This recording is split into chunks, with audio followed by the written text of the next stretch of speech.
Jadi dia menganggap bahwa perselingkuhan atau kesana kemari selingkuh, ini dia sudah menganggap bahwa itu adalah jalan terbaik buat hidup saya. Dia nggak tahu kenapa dia tetap ngotot itu dilanjutkan dan dia menganggap itu adalah yang terbaik. Bisa jadi itu adalah atas dasar sebagai topangan perekonomian ketika sudah.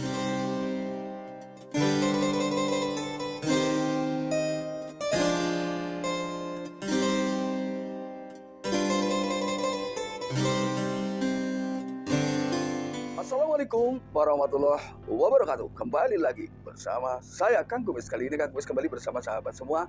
Tentunya masih di channel Kang Kumis, channel yang selalu membahas seputar kehidupan rumah tangga, dari masalah percintaan hingga masalah perselingkuhan. Nah, pada kesempatan kali ini Kang Kumis ingin membahas mengenai 5 ciri wanita yang gemar melakukan selingkuh atau bakat selingkuh atau sejenis lainnya. Ini kita akan bahas sebetulnya apa sih yang menjadi penyebab seseorang ini justru melakukan perselingkuhan secara terus-menerus. Ini tentunya alasan yang harus kita gali kenapa. Apakah itu memang mendasar ya kepada sifat? Itu tergantung bagaimana Anda menilai ya. Namun sebelum lanjut ke topik, ada salahnya silakan Anda subscribe, like, dan komen di channel Kang Kumis agar sahabat semua tidak ketinggalan info dan juga kabar-kabar terbaru di setiap harinya. Kali ini kita kembali dengan tema yaitu mengenai beberapa ciri wanita atau 5 ciri wanita yang memang memiliki kebiasaan selingkuh. Nah ini. Namun kembali lagi Kang Kumis mengucapkan banyak terima kasih kepada sahabat semua yang sudah mendukung terus channel Kang Kumis. Alhamdulillah sekali sampai saat ini ya, channel Kang Kumis perlahan terus berkembang ya. Mudah-mudahan kita bisa terus bersahabat ya, dan kita bisa saling berkomunikasi dan tentunya bisa sharing ya tentang permasalahan kehidupan rumah tangga Anda, dan juga Kang Kumis akan bantu semampu Kang Kumis ya. Dan Kang Kumis akan berusaha untuk terus berbagi kepada sahabat semua, karena tidak ada kebahagiaan yang lebih membahagiakan hati Kang Kumis kecuali ketika Kang Kumis mendengar sahabat-sahabat semua memang hidup bahagia bersama pasangan ya. Lalu kira-kira apa saja sih tandanya orang yang memang gemar melakukan perselingkuhan?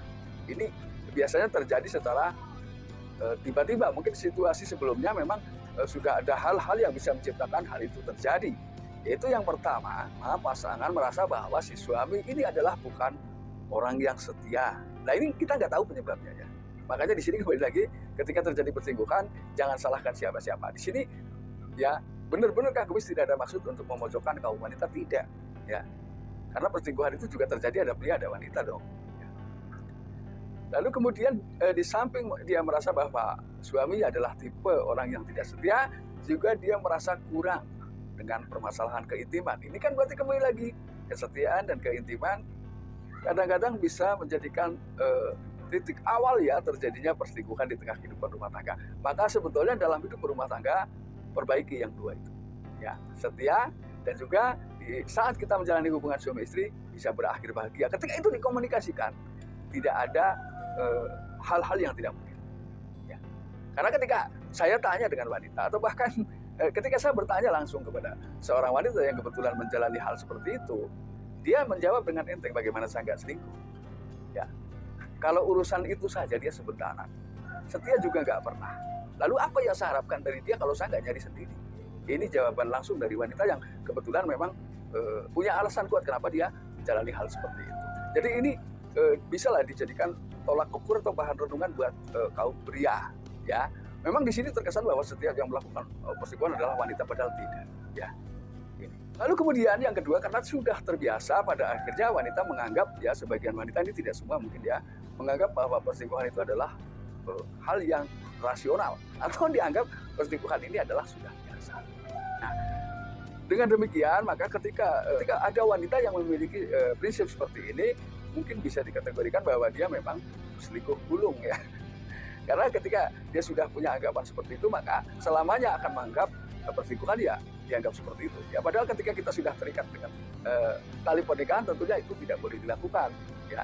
Ketika ada kesalahan, ketika ada kekurangan, masih bisa dikomunikasikan baik-baik dengan pasangan kita ya.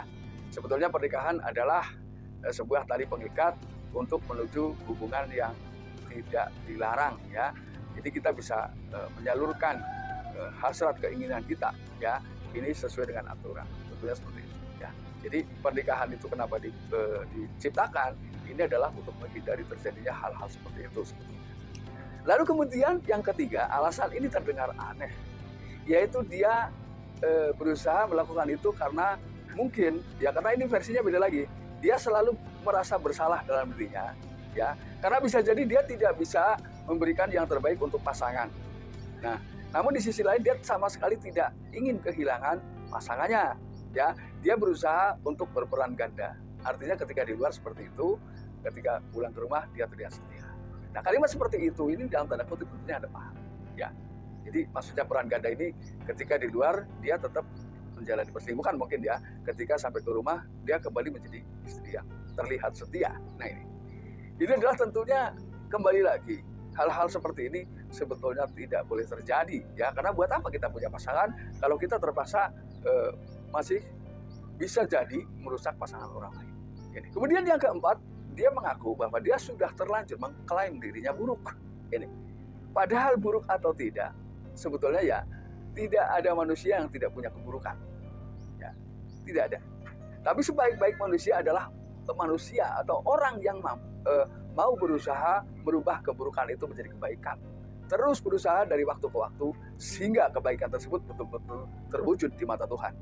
Ya, karena ya sesungguhnya ketika kita mau bicara lebih luas pada akhirnya nanti yang tahu buruk atau tidak tentang perilaku kita ini kembali kepada Tuhan.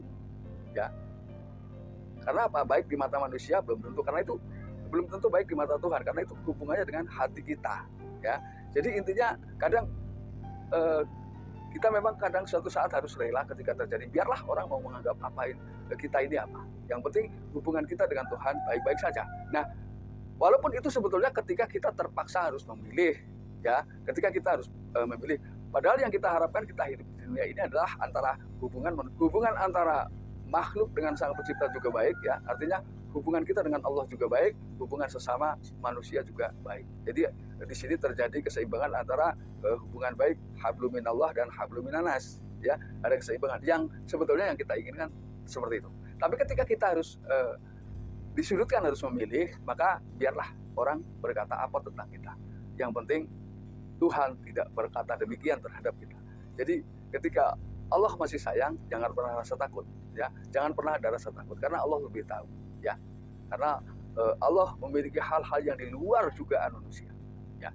Lalu kemudian yang kelima, nah ini.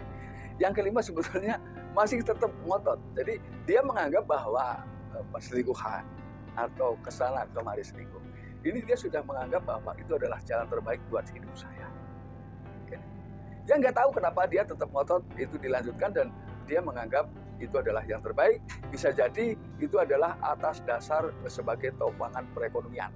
Ketika sudah seperti itu bisa dianggap seperti itu. Mungkin belum menemukan solusi untuk berubah karena orang yang terlihat atau terkesan tidak baik, saya yakin di dalam hati yang paling dalam dia juga iri dengan orang-orang yang berusaha berbuat baik. Karena saya yakin tidak ada orang yang tidak baik. Karena begini, justru kalau kita tidak hati-hati ternyata bisa jadi mantan orang tidak baik ini jauh lebih baik. Makanya jangan pernah memandang apapun. Artinya jangan pernah memandang sebelah mata untuk perilaku seseorang, ya. Karena orang bijak akan selalu berusaha memberikan yang terbaik, ya. Karena kembali lagi ketika kita selalu melihat hanya dari sisi buruk seseorang, maka orang tersebut selamanya akan terlihat buruk di matanya. Namun ketika kita melihat sisi baik seseorang, maka orang tersebut akan terlihat baik selamanya. Jadi intinya di sini berprasangka baik terhadap sesama itulah yang bisa meredam pikiran-pikiran kita untuk berpikir negatif tentang orang.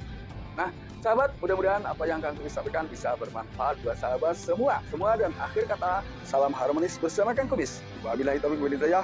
Wassalamualaikum warahmatullahi wabarakatuh dan